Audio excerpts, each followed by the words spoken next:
विपुल sir की आवाज में जोश भरा ज्ञान और प्रदीप सर की सीख बने निवेश की पहचान। वाह। तो ये हमारे दर्शक जो है एक एक शानदार शानदार शायरियाँ टिप्पणियाँ जो है वो करते रहते हैं। और इनका जो सवाल है, कह रहे हैं सर बीएससी में फ्रेश एंट्री लॉन्ग टर्म के लिए कर सकते हैं क्या। ये कैपिटल मार्केट की थीम काफ़ी अच्छी चली 2025 के अंदर, अच्छे रिटर्न आते हुए दिखाई दिए। क्या 2026 में भी ये चलेंगे? इनका सवाल लॉन्ग टर्म के लिए है, लेकिन फ्रेश एंट्री के लिए ये लेवल सही है क्या? बीएससी और सीडीएसएल दोनों ही बता दीजिए, बल्कि मैं कह रहा हूँ तीनों पकड़ लेते हैं, एमसीएक्स भी देख लेते हैं। तीनों एक्सचेंजेस पे आपकी राय जानना चाहेंगे, बीएससी, सीडीएसएल, एमसीएक्स। क्या ये लेवल सही है एंट्री के लिए और 2026 में क्या ये थीम चलेगी? विपुल जी, बिल्कुल ये थीम मुझे बहुत ही बढ़िया लगता है। अब देखेंगे बीएससी का ही अगर हम बात करेंगे, हमने पूरा बहुत लॉन्ग टाइम से बीएससी को लेकर डिस्कशन किया और हमने देखा 2900 के आसपास टॉप बनाने के बाद ये एक पर्टिकुलर काउंटर 2050 2100 के आसपास का एक बेस बनाया। बेस बनाने के बाद फिर से वो रैली कंटिन्यू था। अब शॉर्ट टर्म में ऊपर हो चुका है, अब फिर से थोड़ा प्रॉफिट बुकिंग होना ही है। तो अभी 2618 का लेवल है, मुझे लगता है कि अगेन आपको 2350 2300 का जोन मिल सकता है। तो अगर आपने ऑलरेडी होल्ड करके रखा है, आपको बेचना नहीं है, बेचना है 3400 3500 के आसपास।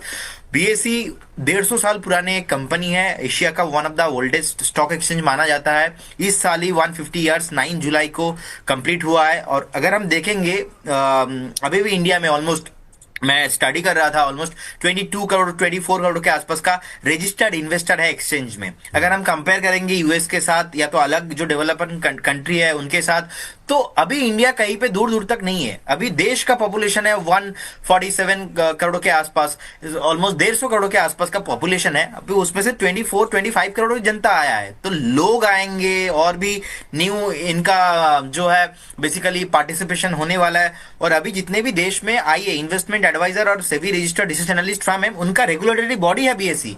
तो जब ऐसे अलग अलग रेवेन्यू सोर्सेज बन रहा है, तो मुझे नहीं लगता कि बीएसई और एनएसई के कंपेयर में कोई भी इनफैक्ट अभी भी आ सकता है। अगर आप गूगल करेंगे देखेंगे देश में टोटल 23-24 स्टॉक एक्सचेंज है, लेकिन हमको ओनली पता है कि दो ही स्टॉक एक्सचेंज है, एनएसई बीएसई। अब कारोबार तो बीएसई और एनएसई में ही हो रहा है, एनएसई अभी लिस्टेड है हुआ नहीं।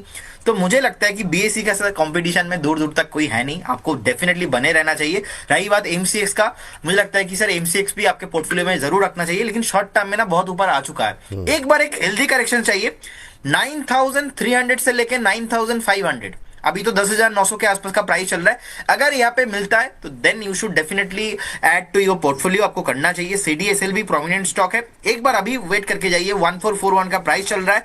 चार्ट में हमने देखा एक शूटिंग स्टार पैटर्न फॉर्मेशन हुआ था वीकली चार्ट में, उसके बाद लगातार एक सेलिंग प्रेशर वीकली चार्ट में है। सो अभी एक अगर सपोर्ट ढूंढेंगे 1327 1350, इसके लिए थोड़ा अभी वेट करना चाहिए। और सामने क्योंकि जनवरी मंथ अगर हम पास्ट पे भी देखेंगे थोड़ा प्रेशर में रहता है, उतना थोड़ा ऊपर नहीं रहता है, थोड़ा बहुत वॉलेटाइल रहता है। सो मुझे लगता है कि 2026 में भी ये तीनों स्टॉक्स एंड कैपिटल मार्केट जो थीम है ये डेफिनेटली चलने वाला है। बीएससी के लिए क्या बोला आपने? करंट लेवल पे भी बाय कर सकते हैं क्या? करंट लेवल पे नहीं, मुझे लगता है कि विपुल जी 2350 2400 इस रेंज के आसपास आता है तो एक स्टैगर मैनर पे बाय करने का सलाह रहेगा। व्यू एज ए इन्वेस्टमेंट ही रखिए, यहाँ पे तो अभी ट्रेडिंग करने जैसा कोई व्यू मेरा है नहीं यहाँ पे। ठीक है। अच्छा, इसमें एक नाम छूट गया, एनएसडीएल का।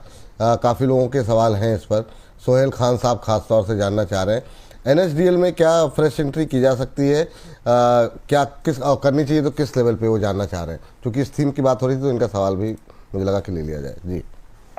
सर एनएसडीएल पे मेरा व्यू थोड़ा अभी नेगेटिव है, फिलहाल लॉन्ग टर्म में पॉजिटिव है। लेकिन हमने देखा टॉप बना के आया था 1400 के आसपास, उसके बाद लगातार ये नीचे ही है। एंड मुझे लगता है कि ये डाउन ट्रेंड कंटिन्यू हो सकता है। मे बी एक बार स्टॉक 1000 के नीचे भी आ जाए। इनफैक्ट 930 940 के आसपास एक सपोर्ट है, तो इसलिए गिरते हुए स्टॉक को मैं एवरेज करने का सलाह नहीं दूंगा अभी। It will take some time, और क्योंकि लिस्टिंग के बाद ज्यादा टाइम अभी हुआ नहीं, तो पहले क्या होता है लिस्टिंग होता है, उसके बाद या तो स्टॉक ऊपर जाता है या नीचे आता है या तो कंसोलिडेशन करता है। तो एनएसडीएल के साथ हमने दो थीम तो देख लिया, लिस्टिंग हुआ और उस टाइम पे तो हमने ऐसा बोला था आपके चैनल पे कि आपको अभी बाय नहीं करना चाहिए, थोड़ा वेट करके चेक करना चाहिए। अब एनएसडीएल 2-3 दिन में भाग गया था।